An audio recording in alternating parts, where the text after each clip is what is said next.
आप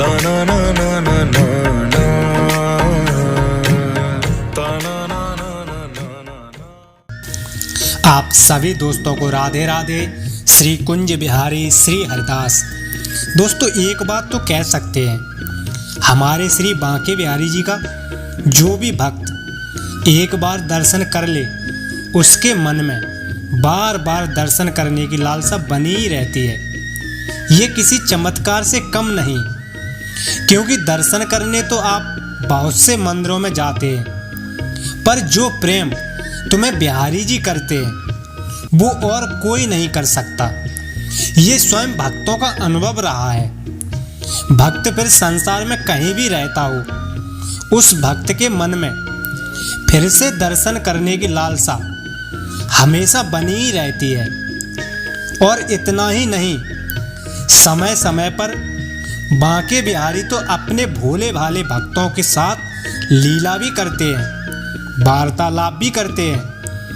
बिहारी जी का भक्त फिर चाहे जहां भी रहे, क्योंकि बिहारी जी तो स्वयं प्रकट हैं। और इतना ही नहीं, बिहारी जी तो अपने भक्तों के साथ खेलते हैं और ये दिखाते रहते हैं कि मैं तुम्हारे साथ हूँ, तुम चिंता मत करना, मैं हर पल तेरे साथ हूँ, तू अब मेरा है। ऐसी ही एक सत्य घटना है जो हम इस वीडियो के माध्यम से बताने की कोशिश कर रहे हैं। एक बार की बात है, वृंदावन में एक संत रहते थे। उनका नाम था कल्याण। वे बांके बिहारी जी के परम भक्त थे। एक बार उनके पास एक सेठ आया। अब था तो वो सेठ, लेकिन कुछ समय से उसका व्यापार ठीक से नहीं चल रहा था। उसको व्यापार में बहुत नुकसान हो रहा था। सेठ उन संत के पास गए और उनको अपनी सारी व्यथा बताई और कहा, महाराज जी, मेरे व्यापार में कुछ दिनों से काफ़ी नुकसान हो रहा है। घर के खर्चे भी ठीक से नहीं चल पा रहे हैं, व्यापार बढ़ने के बजाय घटने लगा है, काफ़ी कर्जा हो गया है।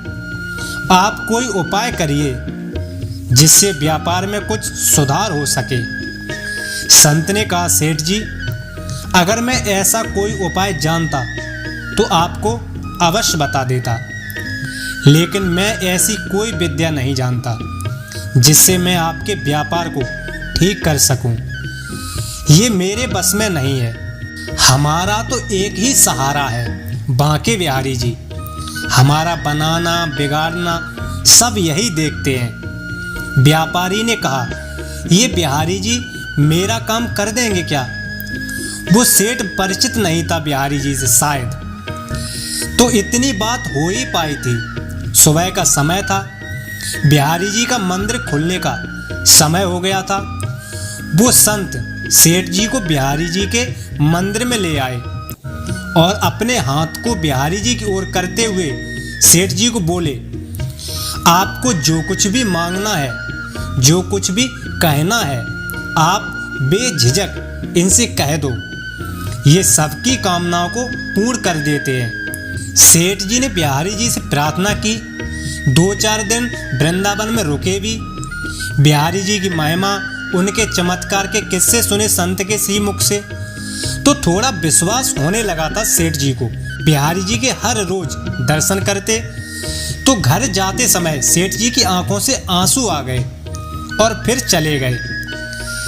जब जिम्मेदारी कंधों पर हो और साथ में मुसीबतों ने भी घेर लिया हो और कोई रास्ता नजर ना आए, तो याद रखना बिहारी जी स्वयं प्रकट हैं। कोई छेनी हथौड़ी से बनी हुई मूर्ति नहीं है, ये याद रखें। सबकी सुनते हैं, देखते हैं और पूरी भी करते हैं। खैर, घर जाकर सेठ जी फिर अपने व्यापार में लग गए। धीरे धीरे समय बीतता गया। महीने, 2 महीने, 6 महीने, कुछ समय बाद सेठ जी का सारा व्यापार धीरे धीरे ठीक हो गया। ज्यों का त्यों, बल्कि और भी अच्छे से चलने लगा बिहारी जी की कृपा से। वो सेठ जी को विश्वास था बिहारी जी पर, उनको धन्यवाद करते। अब सेठ जी समय समय पर बिहारी जी के दर्शन करने वृंदावन आने लगे। लेकिन कुछ समय बाद सेठ जी थोड़े अस्वस्थ हो गए। इस शरीर की भी अपनी एक मर्यादा होती है।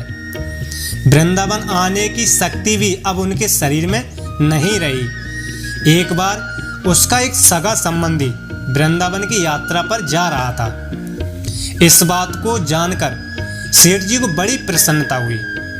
सेठ जी ने उसे कुछ पैसे दिए और कहा कि ये धन तू बिहारी जी की सेवा में लगा देना और उनको पोशाक धारण करवा देना।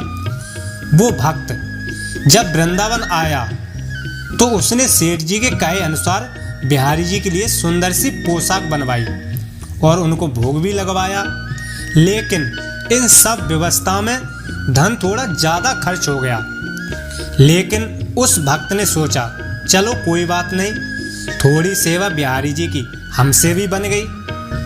अब इधर मंदिर बंद हुआ तो बिहारी जी रात को सेठ जी के स्वप्न में पहुंच गए। सेठ जी को स्वप्न में ही बिहारी जी ने कहा, तुमने जो मेरे लिए सेवा भेजी थी वो मैंने स्वीकार कर ली, लेकिन उस सेवा में 249 रुपये ज़्यादा लगे हैं। तुम उस भक्त को ये रुपए लौटा जरूर देना। ऐसा कहकर बिहारी जी अंतर्ध्यान हो गए।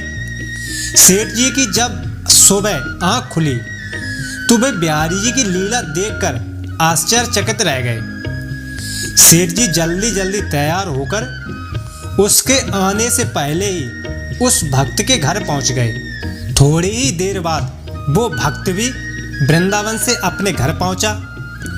इधर वो सेठ घर पर इंतजार करते मिले। भक्त जैसे ही घर आया, दोनों ने एक दूसरे को राधे राधे कुंज बिहारी श्री हरिदास कहकर संबोधन किया और उस भक्त के हालचाल पूछे और उसको वो पैसे वापस दिए 249, जो उसके ज़्यादा खर्च हो गए थे सेवा में। वो भक्त आश्चर्यचकित रह गया कि ये बात तो सिर्फ मैं ही जानता था और तो मैंने किसी को बताई भी नहीं थी। सेठ जी ने उनको वो 249 रुपये दिए तो भक्त ने पूछा, ये सब तुम्हें कैसे पता? सेठ जी ने फिर कहा, मेरे सपने में श्री बिहारी जी आए थे, वो ही मुझे ये सब बात बताकर गए हैं। तो ये लीला देखकर वो भक्त खुशी से मुस्कुराने लगा और बोला, जय हो बिहारी जी की। इस कलयुग में भी हमारे बिहारी जी किसी का कर्ज किसी के ऊपर नहीं रहने देते। जो भी एक बार इनकी शरण ले लेता है फिर उसे किसी से कुछ मांगना नहीं पड़ता, उसको सब कुछ मिलता चला जाता है। तभी तो मुझे कहना पड़ता है, महीनों बाद वृंदावन आ रहे हैं, हम एक सदमे से बाहर आ रहे हैं। समंदर कर चुका है बिहारी जी हमको, समंदर कर चुका है बिहारी जी हमको, क्योंकि खजाने खुद ही ऊपर आ रहे हैं। श्री राधे।